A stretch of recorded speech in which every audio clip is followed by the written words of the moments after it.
Hello students, कैसे हैं आप लोग। आप लोगों को हमारे चैनल पे स्वागत है। जैसा कि हम लोगों को पता है कि आज हमने सुबह बीसी ईसीई लेटरल एंट्री में हमने फ्रिक्शन का टेस्ट लिया था और हमने उसमें 4 क्वेश्चन दिए थे। कुछ बच्चों ने अच्छे मार्क्स लेके आए, कुछ लोगों ने कोशिश करा और वो और अच्छा कर सकते। आज हम लोग क्या करने वाले हैं, तो भाई आज हम लोग जो भी फ्रिक्शन का सुबह टेस्ट हुआ था उसका सॉल्यूशन करने वाले हैं। हम लोग थोड़ा सॉल्यूशन को सॉल्यूशन की तरह करेंगे क्योंकि कॉन्सेप्ट सब कुछ समझा दिया गया है ना। चलो, तो पहला सवाल क्या है, बोलता है कि find the acceleration friction between contact surface and tension. बोलता है कि एक्सेलरेशन निकालो, कॉन्टैक्ट सरफेस के बीच में फ्रिक्शन निकालो और लास्ट क्वेश्चन क्या बोला कि टेंशन कैलकुलेट करो। अच्छा, अब मेरे को एक बात बताओ कि ये रस्सी है, तो रस्सी में हमेशा क्या लगता है, टेंशन। तो सुनना, tension always act away from body, तो इस बॉडी के लिए टेंशन इधर और इधर टेंशन इधर। बोलो क्लियर है। अब मेरी बात को सुनना। अब तुमको साफ नजर आ रहा है कि एक ब्लॉक है जिस पर 8 न्यूटन का फोर्स लग रहा है। बिल्कुल सही बात। तो 8 न्यूटन का जब ब्लॉक के ऊपर फोर्स लग रहा है तो ब्लॉक चलेगा कि नहीं चलेगा? बिल्कुल नहीं चलेगा। क्यों नहीं चलेगा? क्योंकि हम देख रहे हैं कि ब्लॉक को ना 1 इंच रस्सी है, रस्सी से 1 इंच ब्लॉक पे बांधा हुआ है और 1 इंच दीवार पे है, तो रस्सी से बांध दिया गया है।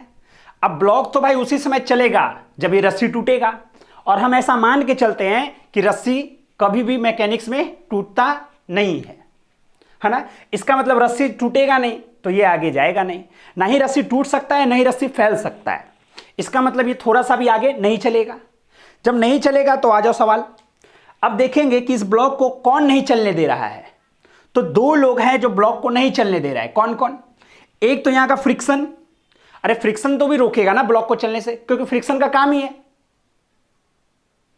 इंटेंशन ऑफ मोशन को अपोज करना, तो फ्रिक्शन रोकेगा। और दूसरा ये रस्सी रोक रहा है, क्योंकि रस्सी बोल रहा है कि हम टूटेंगे नहीं।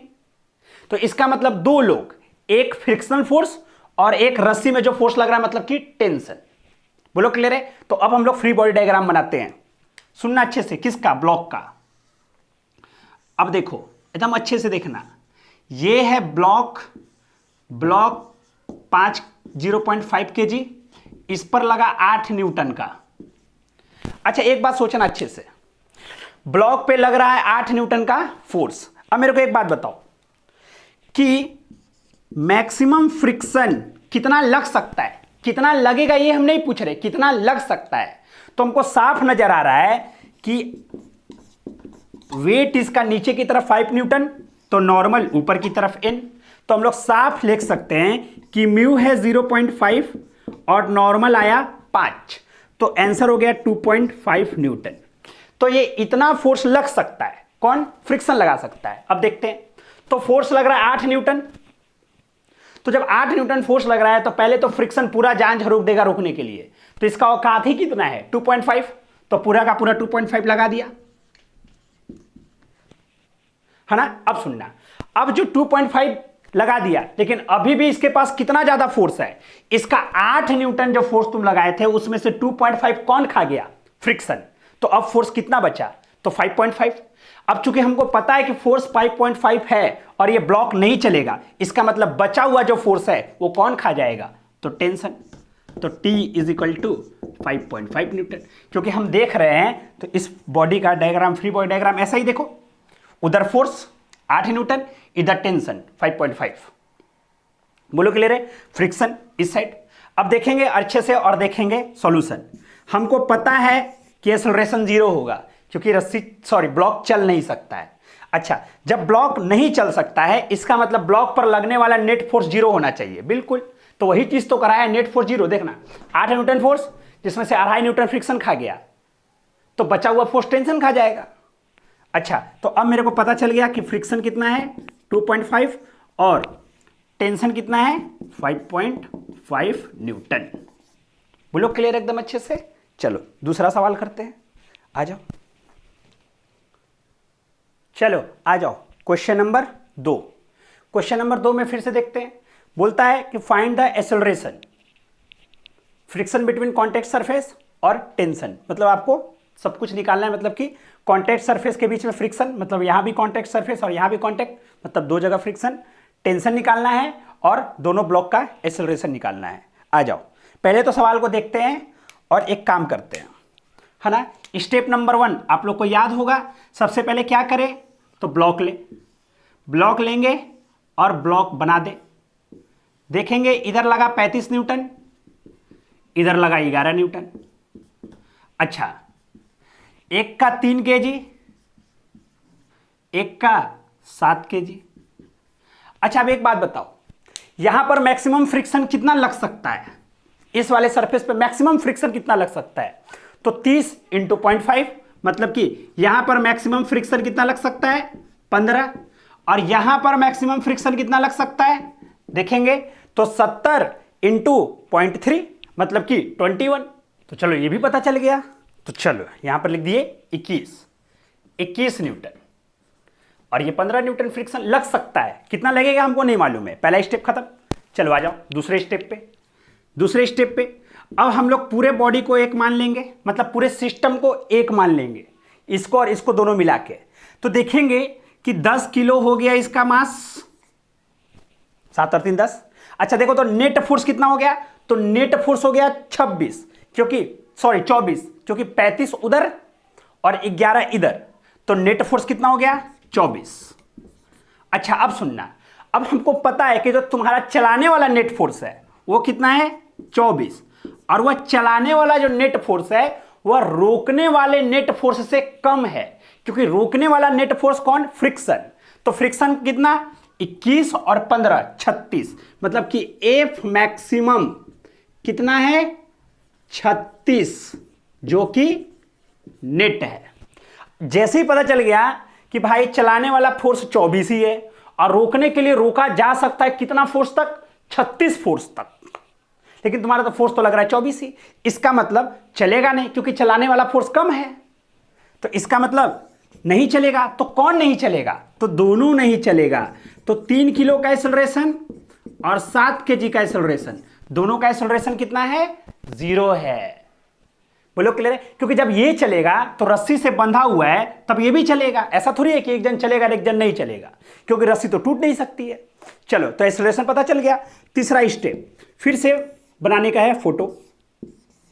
आ जाओ, यहां पर देख रहे हैं 35 न्यूटन, यहां पर देख रहे हैं कितना न्यूटन 11 न्यूटन, ये देख रहे हैं 3 किलो और ये देख रहे हैं 7 kg। चलो चलते हैं, अब सुनना अच्छे से। चलाने के लिए फोर्स 35, यहां पर रोका जा सकता है 21 से, तो रोकेगा, पूरा जान झरोक देगा रोकने के लिए 21 न्यूटन। तो बच कितना गया, तो बच गया 14, क्योंकि टेंशन खाएगा, तो टेंशन हो गया 14, क्योंकि हमको पता है कि tension always act away from body, तो इस बॉडी के लिए टेंशन अवे और इस बॉडी के लिए टेंशन अवे। अच्छा तो अब यहां भी टेंशन 14।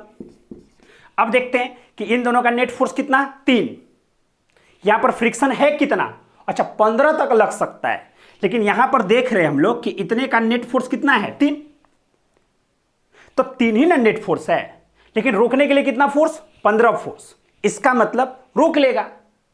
तो कितना फोर्स लगाएगा रोकने के लिए 15 नहीं 3 ही लगाएगा ना, क्योंकि तुम दे ही रहे हो नेट फोर्स 3, तो 3 लगा देगा फोर्स, हो गया।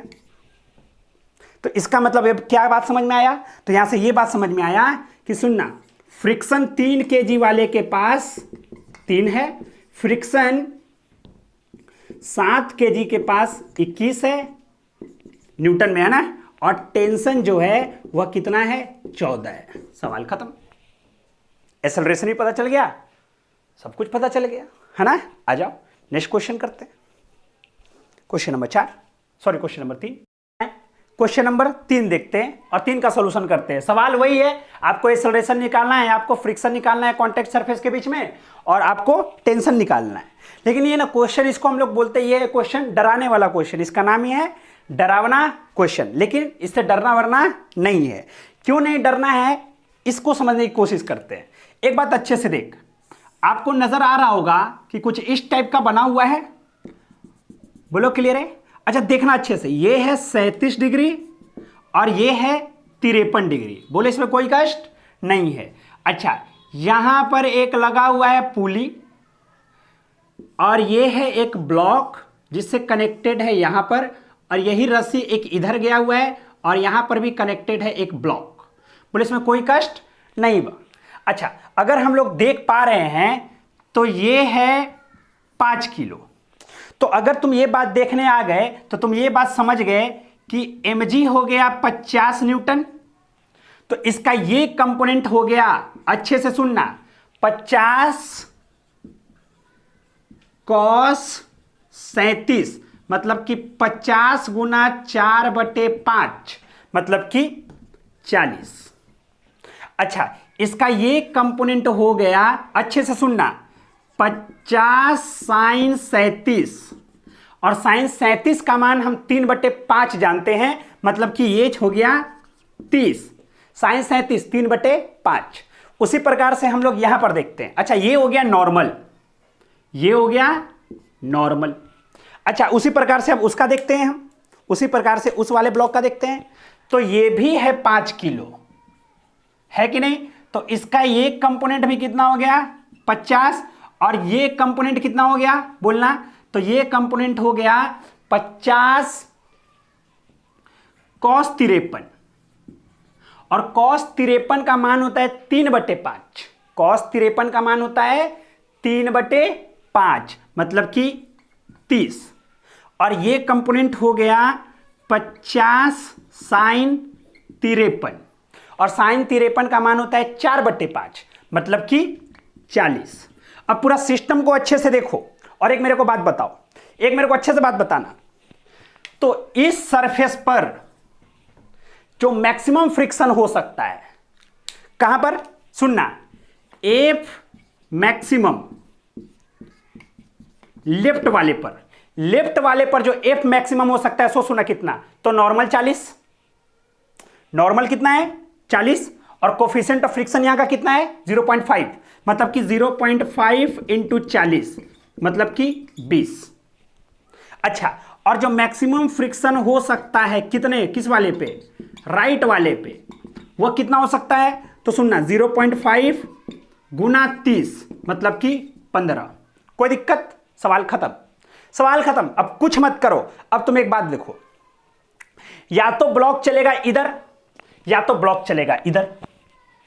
अब जैसे इस टाइप का सवाल आए ना, तो दोनों को पकड़ लो और सीधा कर दो, दोनों को पकड़ो और सीधा करो, दोनों को पकड़ो, दोनों, ये देखो यहां वाला फोर्स और ये वाला फोर्स, पकड़ो और सीधा करो, तो तुमको एक नजर आएगा बात। क्या चीज नजर आएगा सो सुनना, तुमको ये चीज नजर आएगा कि भाई ये बॉडी, ये बॉडी, ये है 5 किलो, यहां पर चलाने वाला फोर्स हो जाएगा 40, यहां पर चलाने वाला फोर्स हो जाएगा 30, ये भी 5 किलो, यहां पर जो मैक्सिमम फ्रिक्शन लग सकता है, यहां पर जो मैक्सिमम फ्रिक्शन लग सकता है, देखो कितना लग सकता है लेफ्ट वाले पर, तो ये तो लेफ्ट वाला ना है, जब खोलोगे तो ये तो लेफ्ट इधर हो जाएगा, तो लेफ्ट वाले पे मैक्सिमम फ्रिक्शन कितना लग सकता है, एफ मैक्स 20, और यहां पर एफ मैक्स कितना लग सकता है, तो यहां पर एफ मैक्स लग सकता है 15। बोले यहां तक कोई दिक्कत, सवाल खत्म। अब तुम बताओ, यहां तक बात समझ में आया? रफ करें, रफ करें। देखो हमने इस सवाल को रिजॉल्व करके, मतलब इसके फोर्स को, कंपोनेंट को ब्रेक करके इसको इस तरह के सॉल्व कर दिया। अब अगर जब इस तरीके का सॉल्व हो गया है तो मेरा काम तो बहुत आसान हो गया। अब हमको इस तरह कुछ देर पहले करे हैं हम लोग सवाल, तो क्या सवाल है, थोड़ा सा रफ्तार बढ़ा रहे है ना, थोड़ा सा, बस ज्यादा नहीं। तुमको नजर आ रहा होगा कि जो चलाने वाला जो फोर्स है, नेट फोर्स, वो कितना है 40 है। चलाने वाला नेट फोर्स इस साइड 40, इस साइड 30, मतलब कि 10 है ना। सुनना, बॉडी होल को 1 मान लो, तो होल मानोगे तो ये 10 किलो, 10 किलो पर चलाने वाला फोर्स कितना नेट, तो 10। अच्छा, अब हमको पता है कि चलाने वाला फोर्स 10 है और जो रोकने वाला मैक्सिमम फोर्स, दोनों का फ्रिक्शन, मतलब कि 35 है, ये जो कि नेट है, तो जो कि नहीं चलेगा क्योंकि चलाने वाला फोर्स 10 है। इसका मतलब इधर वाला 5 किलो या उधर वाला 5 किलो, दोनों का एक्सेलरेशन 0, बोलो क्लियर है। अब दूसरा स्टेप, जैसे ही पता चला फिर से ब्लॉक डायग्राम बनाओ। आ जाओ, 5 किलो 5 किलो, इधर लगा 40, इधर लगा 30। बोलो क्लियर है। चलना, आओ चलते हैं इधर से। फोर्स 40, यहां पर रोकने के लिए कितना तक लग सकता है? 15 तक, तो 15 लग जाएगा क्योंकि 40 है। तो फ्रिक्शन के पास पहुंचेगा, सॉरी टेंशन के पास पहुंचेगा 25, तो ये भी टेंशन 25। इतना में देखेंगे हम लोग, तो यहां पर का नेट फोर्स 5, इन दोनों का नेट फोर्स 5, यहां पर फ्रिक्शन है 20, तो 5 लग जाएगा। किधर? उस डायरेक्शन में। क्यों? क्योंकि नेट फोर्स इधर है। तो हो गया सवाल खत्म। आ जाओ, देखो सवाल क्या आया, टेंशन कितना आया? तो टेंशन आया 25। अच्छा, दूसरी बात, अच्छा फ्रिक्शन कितना आया 5 किलो वाले पर? कौन सा 5 किलो वाला? तो लेफ्ट वाला। कितना? तो 5 इस डायरेक्शन में आया है, न्यूटन में है ना, न्यूटन में याद रखना है। अच्छा, दूसरा फ्रिक्शन 5 किलो किस वाले पे? राइट वाले पे। वो कितना आया? 15। किधर? तो ये इधर आया है। सवाल खत्म। बोलो क्लियर एकदम अच्छे से। चलो नेक्स्ट सवाल करते हैं और खत्म करते हैं इसको। आ जाओ, चलो क्वेश्चन नंबर 4 देखते हैं और फाइनल करते हैं। मेरे को एक छोटा छोटा बात बताना है, वही है find the acceleration friction between contact surface और टेंशन। अच्छा भाई मेरे को एक बात बताओ, यहां पर दो जगह रस्सी दिखाई दे रहा है, एक है यहां पर और एक है यहां पर। तो हम सोचते हैं कि यहां वाला टेंशन जो होगा, क्योंकि रस्सी है तो टेंशन होगा, तो ये वाला हो गया T1, ये भी हो गया T1, ये हो गया T2, ये भी हो गया T2। बोलो क्लियर है। तो एक जगह का एक रस्सी का टेंशन T1 मान लिए और एक रस्सी का टेंशन T2 मान लिए। बोलो क्लियर है। अच्छा मेरे को एक बात बताओ, अब सिंपल बात बताना, यहां पर F मैक्सिमम कितना हो सकता है, मतलब कि कितना फ्रिक्शन लग सकता है यहां पर? तो 6 न्यूटन, सॉरी 4 न्यूटन। बोले इसमें कोई कष्ट नहीं हो सकता है। अच्छा यहां पर कितना लग सकता है? तो यहां पर मैक्सिमम फ्रिक्शन लग सकता है 6, अरे 20 × 0.3। और यहां पर इस वाले सरफेस पे मैक्सिमम फ्रिक्शन कितना लग सकता है? तो ये 3 है ना, तो 30 × 0.5 मतलब कि 15। अब हम लोग एक बात देख ले रहे हैं, अच्छे से देखना, सॉल्यूशन अब चालू कर देते हैं। सॉल्यूशन तो ऐसे भी चालू ही है। सॉल्यूशन अगर हम लोग ढंग से देखें तो हमको एक बात नजर आएगा कि पूरा जो ब्लॉक है उस पूरे सिस्टम पर, पूरा सिस्टम पे फोर्स लग रहा है 20 न्यूटन का। बोलो क्लियर है। और पूरा सिस्टम का मास कितना है? 6 किलो। लेकिन चलाने वाला फोर्स है 20 और रोकने वाला फोर्स कितना है? तो सुनना, 15 6 21 और 4 25। 15 6 21 और 4 25, मतलब कि रोकने वाला जो मैक्सिमम फ्रिक्शन है नेट, वो कितना है? 25। अरे जब तुम नेट फोर्स ले रहे हो तो नेट फ्रिक्शन भी लेना पड़ेगा। इसका मतलब चलेगा नहीं, क्योंकि चलाने वाला फोर्स तो 20 है और रोकने के लिए 25 है। इसका मतलब एक बात क्लियर हो गया, क्या? कि जो एक्सेलरेशन है किसका? 1 kg का, एक्सेलरेशन 2 kg का, एक्सेलरेशन 3 kg का, सब क्या होगा? 0 होगा। क्योंकि जब चलेंगे तो एक ही साथ चलेंगे सब। एक बात क्लियर हो गया। अब आ जाओ सवाल पे, फिर से एक्सेलरेशन पता चला, फिर से ब्लॉक डायग्राम बना देते हैं, ठीक है? आ जाओ, कितना आसान है। इस पर फोर्स है कितना न्यूटन? 20 न्यूटन। बोलो क्लियर है। चलो आ जाओ, ये 1 kilo 2 kilo 3 kilo, KG KG KG. आ जाओ, अब हम लोग बात करते हैं, यहां पर 20 न्यूटन का फोर्स, यहां पर फ्रिक्शन कितना लग सकता है? तो 15, तो लग जाएगा। तो यहां का फ्रिक्शन 15 हो गया। अब सुनना, इसका 20 में से 15 फ्रिक्शन खा गया तो 5 बचा। तो 5 कौन ले लेगा? टेंशन, यहां वाला, तो टेंशन 5। अब सुनना, यहां पर 5 टेंशन है। बोलो क्लियर है। अच्छा अब यहां पर फ्रिक्शन कितना लग सकता है? 6 लग सकता है। अच्छा लेकिन फोर्स कितना लग रहा है? 5 ही ना लग रहा है। तो जब फ्रिक्शन 6 लग सकता है, लेकिन जब तुम फोर्स 5 लगा रहे हो तो फ्रिक्शन भी 5 लग जाएगा। तो फ्रिक्शन 5 लग गया। अब सुनना, ये सारा फोर्स कौन खा गया? फ्रिक्शन। तो टेंशन के पास कितना बचा? 0। तो ये भी टेंशन 0। तो जब यहां पर फोर्स 0 बचा है चलाने वाला फोर्स है 0 है, तो यहां पर फ्रिक्शन भी क्या होगा 0। तो सुनना अच्छे से, T1 का मान आया 0 न्यूटन, T2 का मान आया 5 न्यूटन। ठीक है। अच्छा, 3 किलो पे फ्रिक्शन आया, 3 किलो पे फ्रिक्शन आया 15, मतलब जहां पर 3 किलो ब्लॉक है 15 न्यूटन। अच्छा, जहां पर 2 केजी वाला ब्लॉक सरफेस है वहां पर फ्रिक्शन आया 5, और जहां पर 1 केजी वाला है वहां पर फ्रिक्शन आया 0। सवाल खत्म। बोलो क्लियर है? तो इस टाइप से आपको सोचना पड़ता है। ठीक है, चलो फिर मिलेंगे अब हम लोग नेक्स्ट टेस्ट में। ठीक है, थैंक यू वेरी मच।